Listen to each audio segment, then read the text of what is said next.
I need to get one. I definitely need to get one because Hayden raves about it. He still will not let me use his. I told him I promise I won't get completely nude in it, but he's still kind of been on the fence about it. So I went today. I did the cryo chamber, like the cryotherapy, and I haven't done it in about two and a half, 3 years. I was really big into it for a few years in a row, actually, in my early 20s, maybe mid 20s. I got obsessed with cryotherapy, with cold therapy. Like, I went almost every single day. I would go to the gym, I would go there, and I'd hit the cryo chamber. I had like this membership. There was it was called, give a shout out to Chill Cryo. They're here in Cincinnati. And I hit it every single day. And then, second kid came, life hits you, start forgetting about it. And I'm like, we got Joshua coming on here. I haven't done anything like this in a while. So I went and did it, and it was I was a little nervous, but it worked out really well. I feel absolutely fantastic. I'm sure you can tell I'm jacked up, feeling good. And so, anyways, I say all that because I know we're going to hit you really quick. But one of the first questions I had, because we're talking about cold therapy, is like, what do you think about like cryotherapy and that sort of cold exposure? Yeah, amazing. I can sense the cold vibes from here, and I love to see it, to see the energy and how you're feeling lit up. So yeah, it's all different types of cold exposure. So we think about cold exposure in general. That's thinking about being outside when it's cold out, or being in cold water, being in cold air is just a different form of cold exposure. So cryo is great. Cryo it cools the air rather around you to really, really cold temperatures so that your core body temp drops. The differences between that and water, there's a couple, and why I prefer cold water immersion.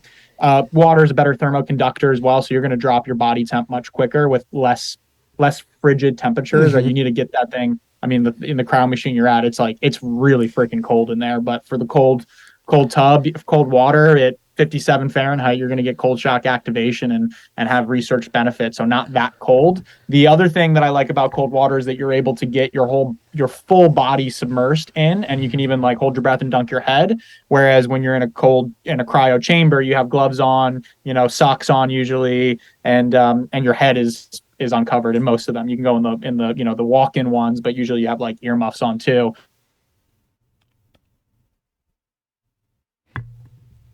Oh no. To get those nerve endings under the water is really really important. Oh, is the internet going out? We're good. I think it's our crummy network here in Cincinnati, Ohio. Blame it on us. Anything that goes wrong, it's definitely our intern here, Jimmy. He always screws up. I think he even forgot to start filming at the start, so we might have missed about 30 seconds. But Jimmy, you know what? That's all right. Everything is going smooth we from roll this with point it. forward. Exactly. We roll with it. Yeah. That's what it's about. Exactly. That's really cool. Joshua, I honestly didn't know. I mean, I've done a little research, don't get me wrong, but I like how you kind of described, especially the difference between the water, because you're spot on. I mean, in the cryo chamber, you have to get down to, like, I was at negative 212 degrees is what I was at. And like, that's cold. Like that, you're cold. I mean, your elbows are freezing, like your knees are, I mean, your whole body is just like out, not just internally, but that external shock. And from what I used to do like the whirlpool baths, and I just haven't done it in a long time. But I remember like played football and have done like ice baths. Like you get in there and like you get that chill in your bones. Like that's the only way I can describe it, is like that internal, like all the way through you, a lot faster in water than you do like it's the cryo chamber's cold, but it doesn't like work its way through your entire body like cold water does. Like you get in cold water, you're like, okay, like I feel like my blood is cold, like everything's cold. So it's interesting you pointed that out, because I can totally see and have experienced that difference. Totally. So, Joshua, I'm going to dive in with another heavy hitter here. I mean, I've been one of your early adopters and biggest fans. I've got one of his products. I love it. I've learned a ton. It's been improving my overall health. Shout out to you and your team. And I've seen just the remarkable growth that you guys have been having over, the last 6-12 months. But I have seen more and more players try to get into this space, and I could probably answer this question, maybe being, I would call myself a brand ambassador, but I'm not necessarily a brand ambassador. I just Yeah. love your Oh, product. you are. Yeah. You are.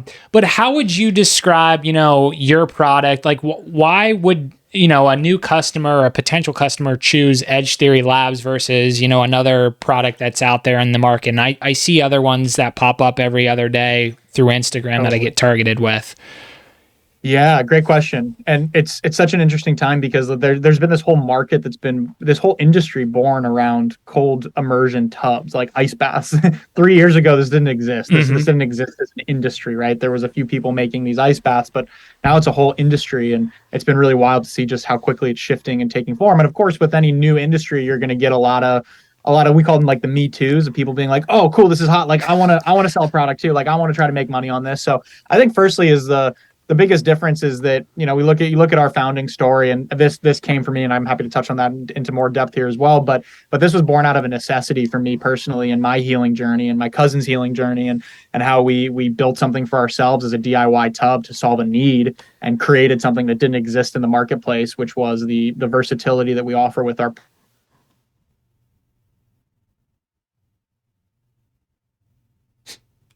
Jimmy. use every single week on our Monday calls, and we're going to support people on the back end a lot more than most other cold tub companies will. Like a lot of other tub companies that we hear, because customers end up coming to us after they have a bad experience, unfortunately, but we welcome them. And we know that our job doesn't stop once we ship our tub to our customer's door. It really begins then. And what that means for me is my goal is that it becomes a daily routine and it becomes part of your habit, which means making sure you have the customer support to upkeep and make sure you're troubleshooting anything that may go wrong with your unit or the complex system that is a cold tub, and making sure that we are providing support from a community standpoint, from an education standpoint, from a brand standpoint, to be able to support you on your journey. So we have a full-time director of performance and coaching who helps with that and leads guided immersion sessions, guided breath work, community calls, etc., to be able to really support people. Well, so I would say, we can talk more about nitty-gritties around product, but overall, that's probably the biggest difference, I'd say. And I can totally,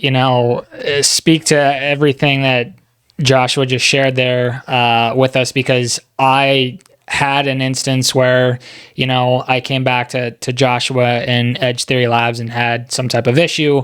Your customer support is top notch. You guys worked with me. We tried troubleshooting and we found the right way to mitigate or fix the issue. So I think, and I'm selfishly throwing this plug in here, like, you guys, to your point, don't just try to make that sale and then it's the end of that customer. You guys continue to build relationships with your customers. And I think this is just another part that I'd add on to is you guys are building an awesome community with your app and all the people that really have bought into your product and just the science behind, what it has to offer. So I think it's truly different in terms of what you guys are doing with your customers and the community that you guys are establishing. I think that's truly what separates you guys from anyone else out there, and I love it. Well, Hayden, I want to second that, because I don't even have one of your products.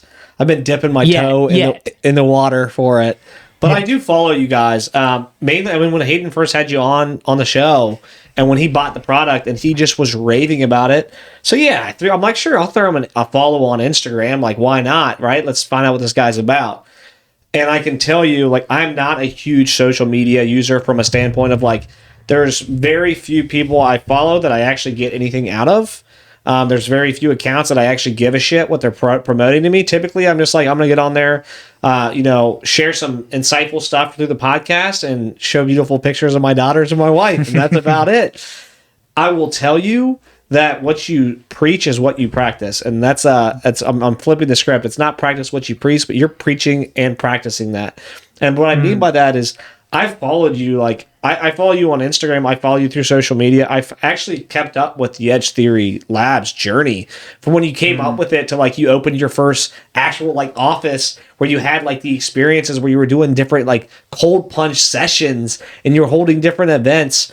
And even this last one I saw, I think you were in Iceland for, like, a retreat. And I'm just like, That's the kind of shit that makes this cool. That's the kind of stuff that makes it different from just another product. You're actually building in to the people, and it's your way of life. You happen to have a really, really good product that builds into that. And I just think that's killer. I think of the word authenticity. Yeah. You know, they're doing an awesome job with that. It's really cool. And speaking of the Iceland trip, I want to know about this because I had my family members, they went out. We couldn't make the trip, but my mom, dad, and siblings, some of them went over to Iceland back in May. And I've just wanted to go there, just couldn't make the trip. Didn't work out for, us and the kids. But first of all, couldn't pick a more beautiful place to go do this, right? With the natural springs, the cold temperatures, that scenery. So can you tell us a little bit about, like, what is that trip about? Why do you do things like that? And what do you get out of it? Not just what do your clients get out of it? What does Joshua get out of doing things like that? Great question. And firstly, thank you so much for reflecting that. That means the world, what you were saying earlier, because that is so much of like what is at the core of what we're doing here in my personal mission. So it feels really great to receive that, to know that's coming through, and that authenticity, like you're saying, Hayden, is coming across, because that's what it's about at the end of the day, right? And I think that we also I think we all resonate to and want and need more companies and brands and people that are living and practicing what they preach and preaching what they practice, right? Amen. So thank you, firstly. So Iceland. So to set the stage, 2019 in the spring, I went to Iceland for a Wim Hof Method retreat. Damn it. We're going to have to tell him to come back to Wim Hof Method retreat. Hey, Yeah. Joshua, go back to Wim Hof Method retreat. Okay. Because cool. it paused right when you said that. Perfect. A little suspension. We got to build the suspension. So in 2019, I went out to Iceland for a Wim Hof Method retreat, and it was the first of my introduction into cold immersion in any type of cold immersion, and then breath work as well. So the deep breathing method that Wim Hof teaches, the Wim Hof Method breathing style. Mm-hmm. And I went and just had a transformational experience. So I did the breath work for the first time, and it just was this complete release of emotion. I started bawling my eyes out, feeling like I was just connecting with my body for the first time. As an athlete that had so many different injuries throughout my career, like it felt like for the first time I was actually in unison with my body, and it was remarkable what I felt and what I experienced, and it was just game changing. And then went into the cold and doing cold immersion, feeling alive, feeling strong, feeling capable, and pushing my body past things that I thought were impossible. And I walked away from that trip just being completely leveled up in so many different ways, and knowing that this was a big tool for me to share, to implement in my life and share with other people. So I started diving deeper. I did another retreat. I started learning. I went on to become a Wim Hof Method certified instructor and teaching this stuff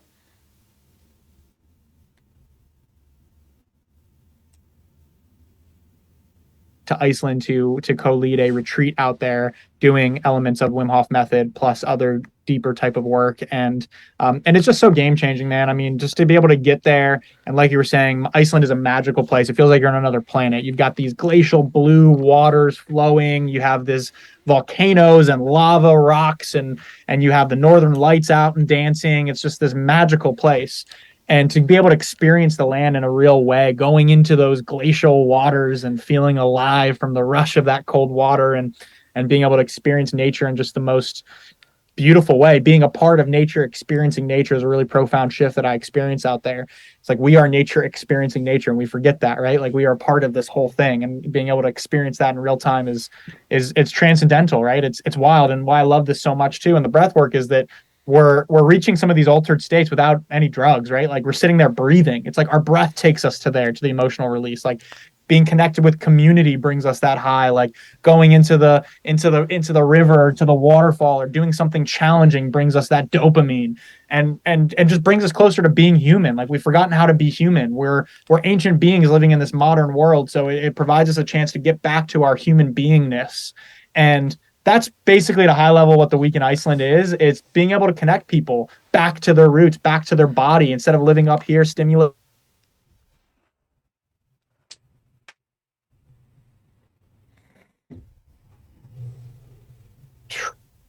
being able to actually take a deep breath and come back to our body and listen to whatever wisdom our body is teaching us. So that's a bit about what we do out in Iceland and why it's so impactful for me to be able to share that with other people.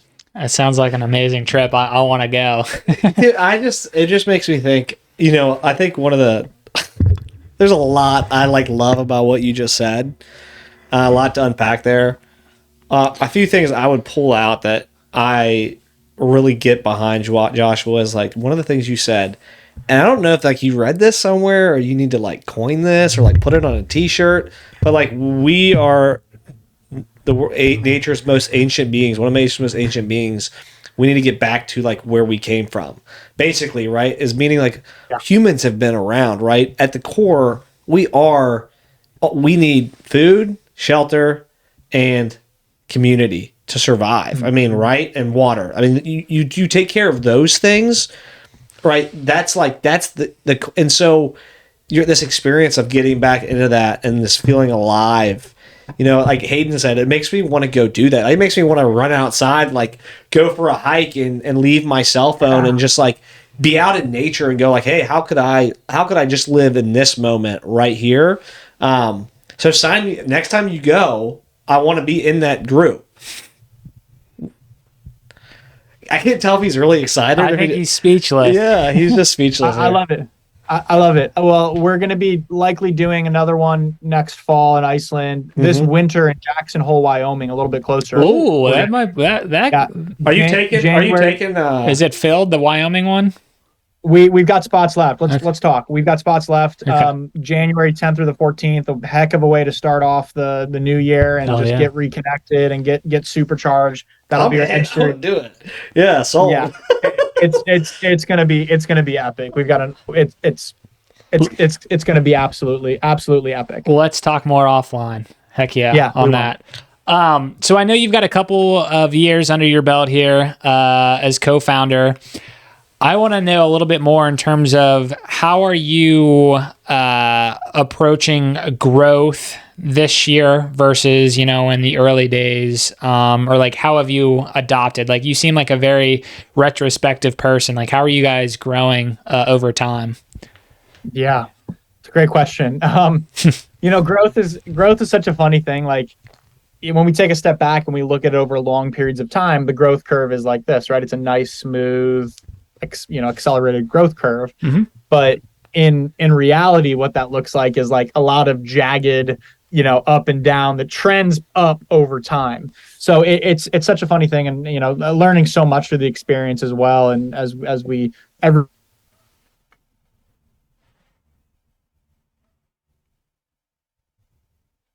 in a very lean way, we didn't go out and raise $100 million or $50 million even. We didn't go out and raise a bunch of money to create this. We've built this in a very bootstrapped way, in a very lean and mean way, in a very in a profitable way, which we've been reinvesting into our growth. And so that's been something that I'm grateful for, because it's allowed us to control our destiny in a lot of ways and not just have to go fundraise to try to stay alive.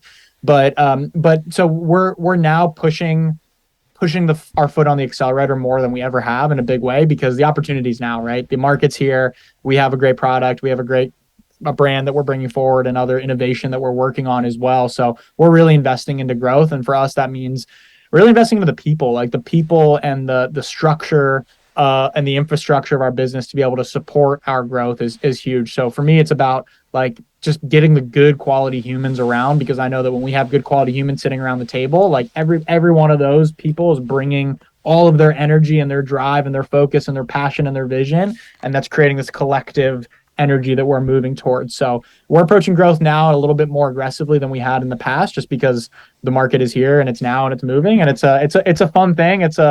It's a scary thing at times, and it's a very jagged growth curve for sure. Absolutely. And growth isn't supposed to be comfortable, as you're describing right there. And correct me if I'm wrong, you guys released, I want to say a new product as well, a larger tub. Am I misspeaking? That's right. No? Okay. No, that's right. So we now have two tubs that we offer. We have our Edge Tub Legacy, which is our standard size tub.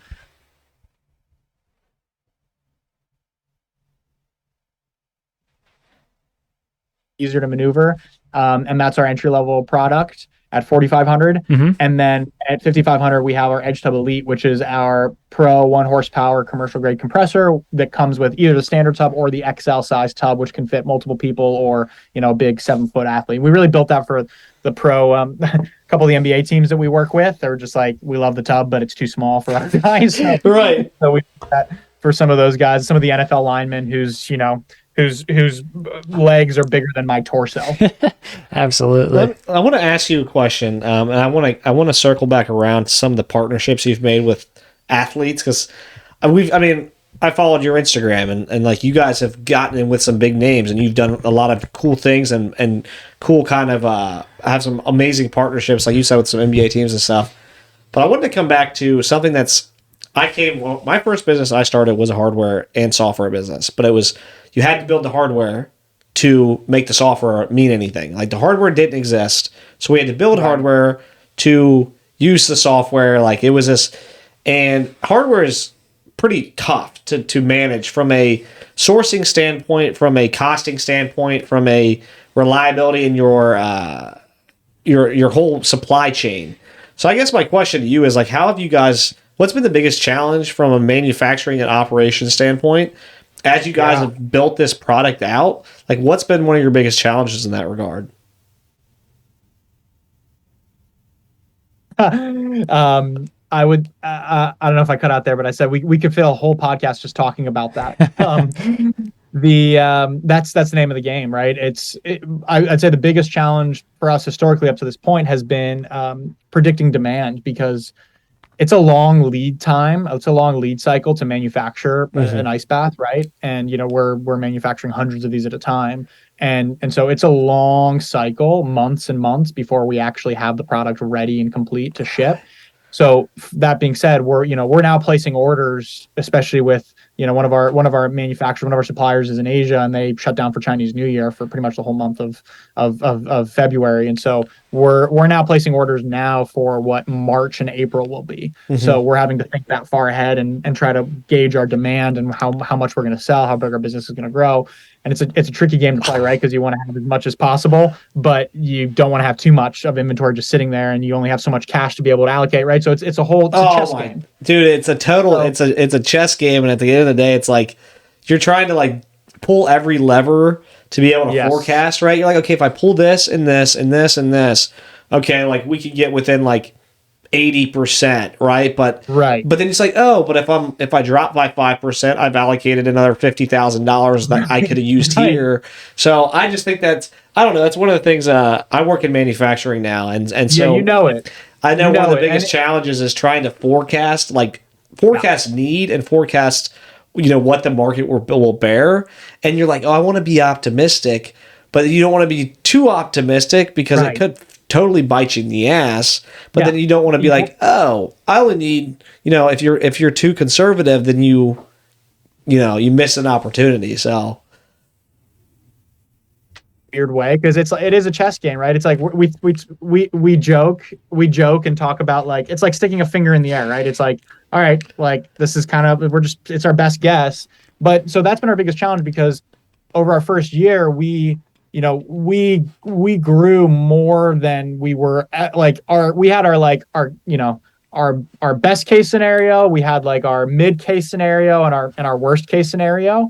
And our best case scenario was like what our worst case scenario was to reality. Like our best case scenario didn't even come close to what reality ended up happening. Like our biggest stretch of our imagination for what we expected we were going to do was 3 times what our best case scenario forecasting was. So great problem to have, right? That's what we call high class problems, right? But what that did was that put us on a massive back order, and we're selling now on a 10 to 12 to 15 week lead time. I mean, Hayden, I'm pretty sure you waited a long time to get your tub, right? We're now finally in stock for the first time, which is exciting. It was well worth the wait, though.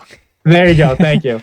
So it's kind of that fine line and that game of how can we make sure we're not out of stock, so that we're turning people away or people are having to wait a long time, but not have too much in stock to where we have all our cash tied up in inventory. So that's been the biggest challenge to date. I got a million questions, and I might have lost my train of thought, but speaking of, or sticking to like brand partnerships or brand ambassadors, like, do you have a a favorite story that you'd like to share? And if you don't, that's fine too. Cause yeah, we've been very impressed with, how you guys are growing and who you guys are partnering with. And it's just been very cool to just cheer you guys on and watch your growth. Yeah, that's a great question. I feel like each brand partner that we work with is each has their own special story, and fun way of how it came about as well. And that's one thing that we've taken. It's been our bread and butter and helped us grow, is really building relationships with people and supporting them along their way. So I would say that probably one of the fun ones for me was so Mike Posner. I don't know if you guys are familiar with Mike Posner, singer-songwriter. Yeah, took a pill and Ibiza or something. Yeah, took a pill and Ibiza. Took a pill and Ibiza. I could sing that. That's song. right. That's right. And after that song too, his dad died of brain cancer, I believe, and so he went on this whole journey of introspection, self-development, and he ended up walking across America and writing all music that he wanted to share and write, and just shifting up his whole thing, and really inspirational. And so I'd followed his journey all throughout, and back from being in college, playing his early stuff to as he shifted and started talking about some real stuff, I was like, I totally messed with this guy. Like, I like what he's talking about. So I'd always loved his stuff and was always inspired by him, especially as he started doing his walk across America, climb Mount Everest. I was like, oh, this dude's awesome. And I had always had this dream. I was like, I saw he was getting into ice baths and he was doing chest freezer. And I'm like, I want to get him. This is right even before we launched. I'm like, I just want him to have one of our products. So just a little technical difficulty here, folks. He'll be coming back here in about 2 seconds. And we're back. I'm back. Yep. And we're back. They're good pauses, good reminders to breathe, slow down. So, so by virtue of meeting this person, who then met this, who knew this person, who knew this person, we had the opportunity to gift him a tub. And that's why I reached out. I was just like, hey man, like, thank you for all the inspiration you provided me. Like, I just want to give you a tub, no strings attached. Like, I don't want you to post about it or anything. Like, I just want you to have this because it's going to be better than your chest freezer. And he was super appreciative and grateful. So I got a chance to go up, set up the tub for him, meet him, and he couldn't have been a nicer guy. He's become a friend of mine now at this point. And we've been able to support him, and he supported us in so many ways. So he's posted about it. We've done so many different things together. He's made introductions, but I've done that with a couple other people as well. And so just taking that approach too, of just like, hey, like, I just want to give this to you, no strings attached. Like, I want you to truly use this to be better. Has come along in such a instrumental way, and he's been such a key part of our brand since day one, since day zero, before we even launched. And so I'm super grateful for him. So that's one fun story that I love to share. I think authenticity comes back around right there. That's literally what I was about to say too, Cole. I mean, like, I feel I'm not surprised hearing any of that. Like, you guys are just so true to yourselves, like your company's mission. And, I'm sure a lot of your growth is probably organic, which is great, versus having to throw a whole bunch of advertising dollars down. I'm not saying that you guys don't do that, but, as you were just describing there, it's like no strings attached. Like, I know you're a good dude. You've inspired me, try my product, and, it's just blown up into something bigger than you probably originally imagined, which is so cool. 100%. Yeah. Awesome. Thank you. I could just keep rattling on. Do you have anything else? I got a couple of things. This is how my brain works, is I'm very analytical. So how do you guys approach feedback, and how receptive are you guys at listening to customer feedback? Completely receptive. I want to hear all the feedback. Yeah. We won't implement all the feedback, of course. But absolutely. Right. I want to. Yeah, receiving feedback. I mean, I come from this in the online, in the digital space and in the coaching industry that I've been in, and just feedback equals growth, and being able to get feedback. And it's like usually the feedback that you don't want to hear is the most important feedback. So right. That's something that we have a feedback oriented culture here in our team as well, and giving and receiving feedback. So feedback is always something. So I'm always open to hearing feedback for sure. Should we do a mini Shark Tank? Should I pitch you some ideas? Sure, let's hear it. Let's go for it. So Cole and I were talking about this. So recently, my wife gave birth, and she was laboring in the cold tub. However, I don't know if many listeners know that the cold tub isn't just a cold tub. Joshua and his company have made it so it can turn into like a hot tub as well. So we crank that bad boy up. for what it's worth, again, take it with a grain of salt. You might have a new market for those holistic women that want to labor in those tubs. Maybe you guys have already cracked into that market, but I have a wife that, experienced it. She loved it. She said, tell him that I said thank you, because without it, it would have been 10 times worse. Wow. So maybe that's a new market for you guys to go after. That's amazing. Thank you. That funny enough, that's not the first feedback we've heard about this. Okay. And I want to, so she was actually laboring in the tub, like when she was in labor. Correct. Going into labor? She did not give birth in the tub. I thought at one point she was, but it just helped, with contractions and whatnot. But she spent, I would say, at least 15 hours or so throughout. And I wasn't here for that, by the way, just so everybody knows. I mean, we're close. Don't get me wrong. We have the podcast together, but I wasn't involved in that. That's amazing. That's so great to hear. We've considered making a tub specifically designed, like that's a little bit lower walls, a little bit wider, maybe has some like foot kind of pedals as stirrups, if you will. Yeah. But I'm still waiting for the first Edge baby. That hasn't happened yet. I will. To be honest, I thought I was going to drop that news to you, but it just didn't work out like that. Oh my God. That's amazing. That's amazing. That will be very cool. That baby will get free Edge tubs for life. That baby will have that baby will be black. Right. Like that's your brand. It's like the bulldog from Georgia Bulldogs. Like it's like the baby. Yeah. All right, honey. Next time, this is what we got to do. Next time. There you go. So there's definitely that. Let's see, what else did I write down here that I think, and I'm sure you guys have already received this or you guys have already been thinking about it. This maybe is too future thinking, but I think that, and maybe I'm just an idiot and I don't know how to fully use the product, but I believe there is some type of Bluetooth or Wi-Fi, but if I could remote start the tub away from being at the house, which there might be liabilities with that. I don't know, but I think that would be great. And then through the app that you guys have created, which is building that community and whatnot, like if there was a way to gamify and like turn things into, I mean, I'm a very competitive person, but just gamifying things and like, okay, Joshua has been in his tub, 30 times this month through like a total of 60. You can earn like badges or Yeah, something. Yeah, exactly. And you guys are probably already onto something like that, but it's like the Nike Run Club kind of, but for the I mean, any product. They want to try to gamify and get customers just more engaged. What's your edge? Yeah, look at that. Yeah. Look at that. There we go. I love it. Two things. Firstly, Terrible idea, and don't say any more. The feedback I'm taking for that is we need to educate our customers better because we have that Wi-Fi control ability now where you can remote start. I was thinking, I knew they had that. Even with the legacy one though, because I think like I have the first prototype. Okay, Yeah. all right. Yeah. And you can set schedules so it can like turn on automatically. Now I feel like an absolute idiot and ass. I love that.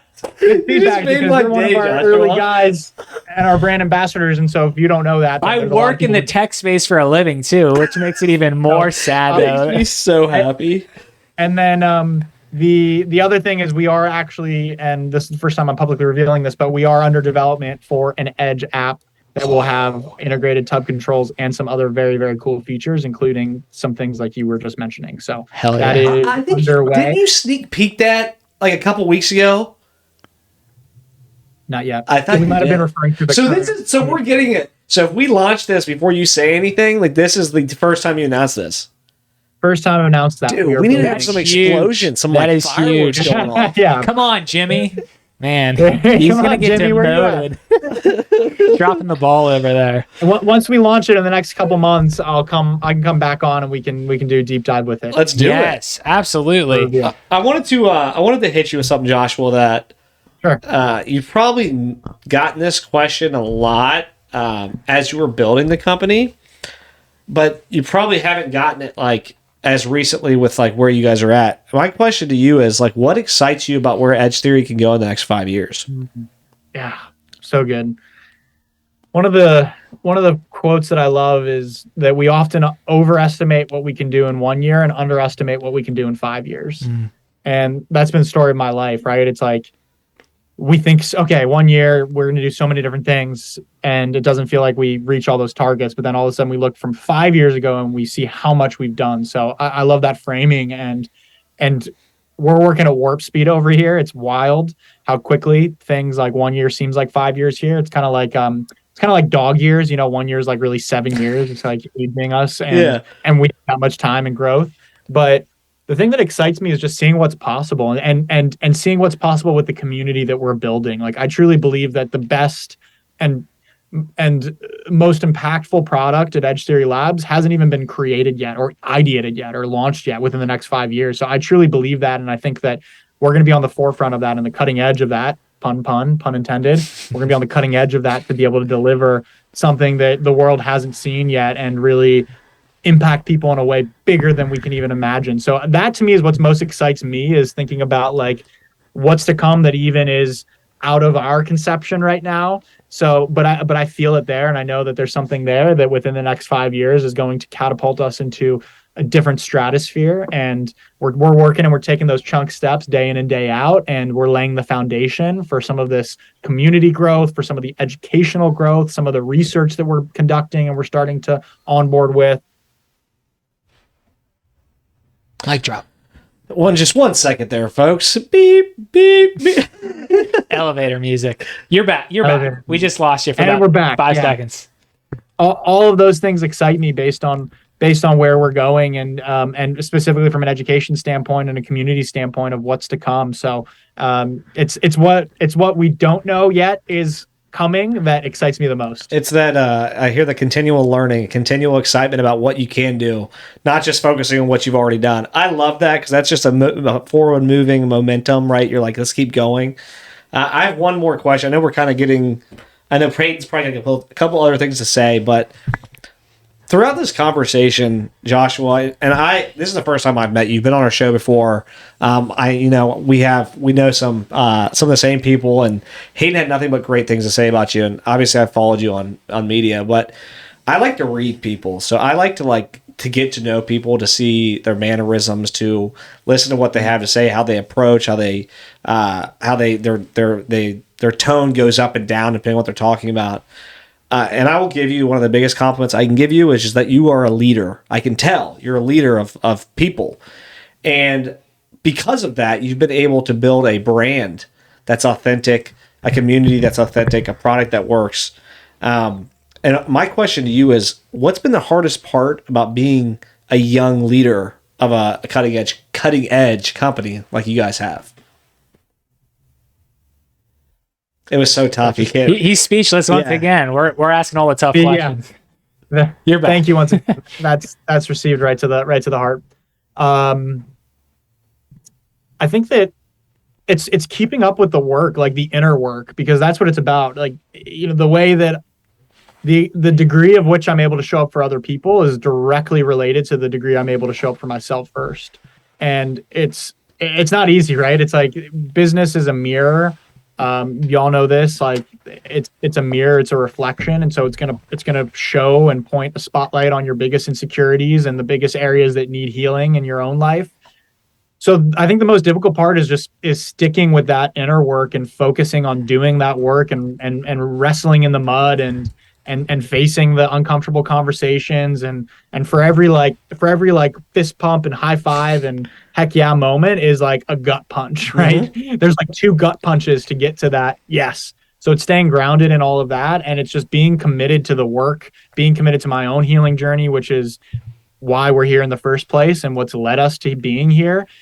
Staying committed to that and being committed to my own inner work that is the work, right? Everything else from that place goes a little bit easier downstream, a little bit more flowy. So that's the big task at hand, if you will. You hit something that I'm a huge believer in, is, it starts with you. And if you aren't right, we all know people in our lives that they're being shitty, and they're just having a hard time. They had a rough day. They've got something else going on. It's not me. And it's like, for you to recognize that, I love that message. You recognize that, hey, if I can get myself right and make sure I'm doing what I need to do for me, like I can give my best self to my other co-founders and my employees and my team. They're going to get that part of me, which is what I really want them to see and get. So I just love that message. Thank you. Yeah, that's, you said leading others. So I think there's three stages of leadership. I've studied a lot of John C. Maxwell and a lot of different other leaders and reading and leadership. It's something that's fascinated me. And there's leading leaders is like the pinnacle. Like if you can lead other leaders, that's the maximum of ripple effect that you can have. And like that's what we're doing really here with, within our team. Like I have a team full of leaders that force me to continue leveling up my leadership so that I can continue to lead the leaders. That's the hardest thing to do. But in order to lead leaders, you have to first be able to lead others, just leading other individual people. And that takes a lot of work to do that too. But in order to even do that, you have to first lead yourself. So you have to lead yourself, then lead others, and then lead leaders. It's like kind of the three stages of growth. And it's dun, dun, dun, dun, dun, dun, dun, dun, dun, dun, dun. And we're back. We're back. Yes, sir. And we're back. So leading myself comes first and foremost, so that I can first lead myself, then I can lead others, and eventually lead leaders to then amplify that ripple effect. I love it. So much love on this podcast today. Dude, a lot of good insights too. Fun, I'm feeling the vibe, Staying frosty too. How we do it. I know we got, only a few minutes left, and we want to respect your time. We're all busy people here. But for those listeners that don't know a ton about cold water immersion, we kind of just dive right into it since this is our second time having you on. Like, where would you recommend someone beginning on their journey? Like, maybe they're not quite ready to invest in a tub. Like, what about cold showers? Like, how do you educate, people like that just want to, start that healthier journey versus going 0 to 100? Because I like to, educate and preach that to some of my closest friends and family. It's like, hey, you have your own journey. You don't have to worry about going 0 to 100. Now, later on down the line, that might be the right thing, but like, think of it in baby steps. How do you educate, people like that? Absolutely. Well, first I would tell them to go listen to the first Unscripted Exchanges podcast episode. And another one. Jimmy is so close to getting dropped, dude. I watched this movie Here Comes the Boom the other day, and I'm about to drop him like Kevin James did. Sorry, keep going.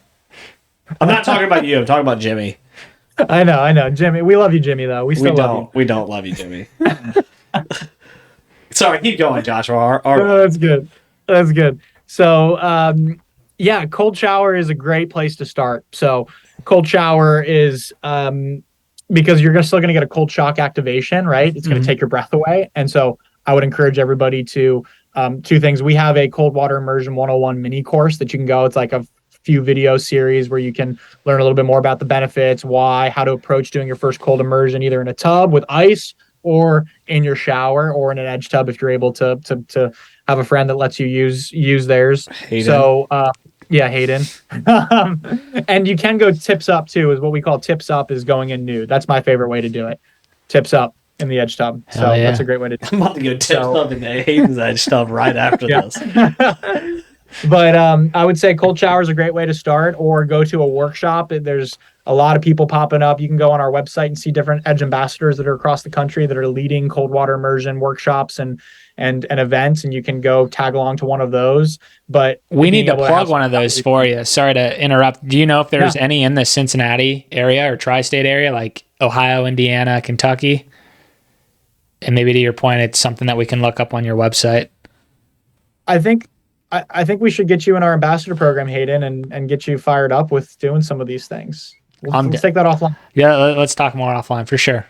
Sweet. I had another question for you before we wrap up, because I have not listened to Find the Others podcast. Yeah. Can you tell me a little bit about that? Because I love the name.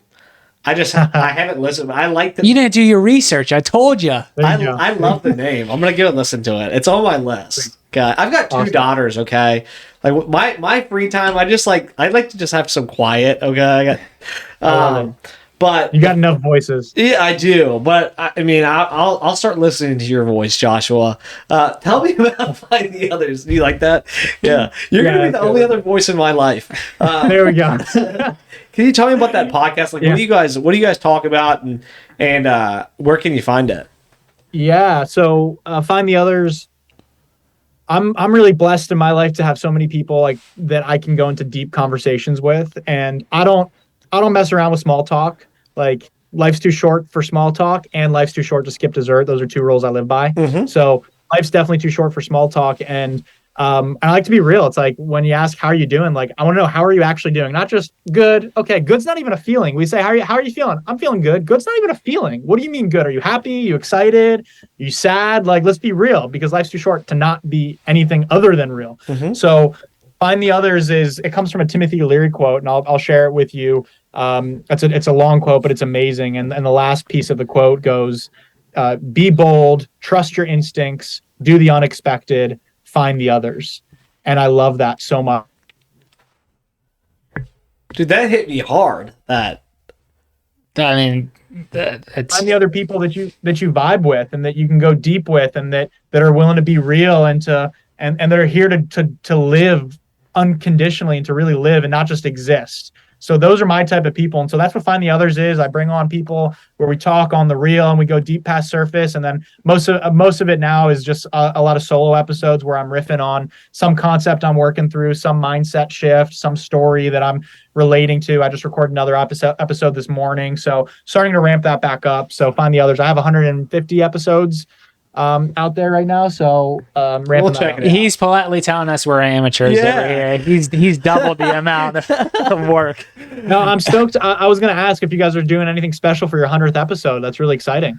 We might have to bring you back on along with some other people for the number 100. Fly you in. The 100th anniversary, baby. That's something to celebrate, boys. That's big. That's big time. Exciting. It's really exciting. We appreciate that. Real quick, I know we're just Midwesterners here and we don't know how to sign off and say goodbye, but we should do a little skit about that. I know. We say it almost every time. Yeah. It's like, we only have a couple more questions. And it's like, well, they got to go, but we don't want to let you go.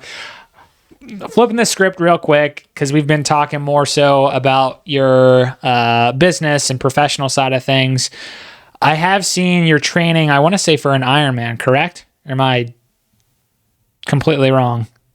I am. That's happening on this Sunday, actually. I leave on Friday to head out to Arizona. So this Sunday I'll be doing my first full Iron.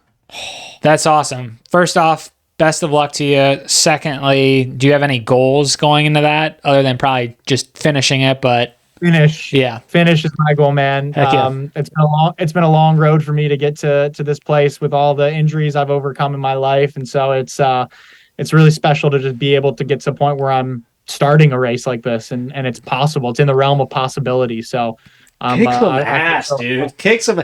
Just finishing it is ass kicking. There's a place that we can follow you live, right?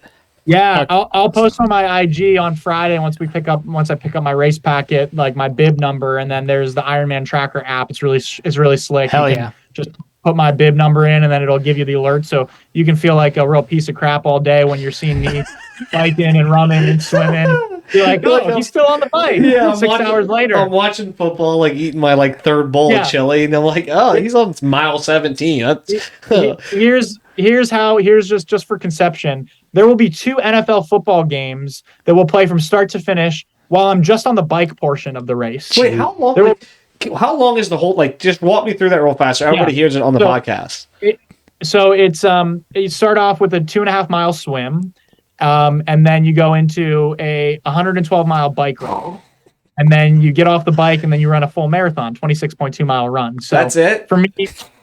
Yeah, casual. So it'll be somewhere between 12 and 14 hours. That's gnarly. And that's impressive too. That's really good. Cool. One thing I will say is good luck and God bless, and Thank you. Definitely sending you good vibes, because that's, you're competing not only mentally but physically pushing your body, right? There's a lot of mental part of it, but like I'm praying for you that you keep your body healthy through that, and that you don't sustain any serious injuries or anything like that, because that's a lot. That's a big ask.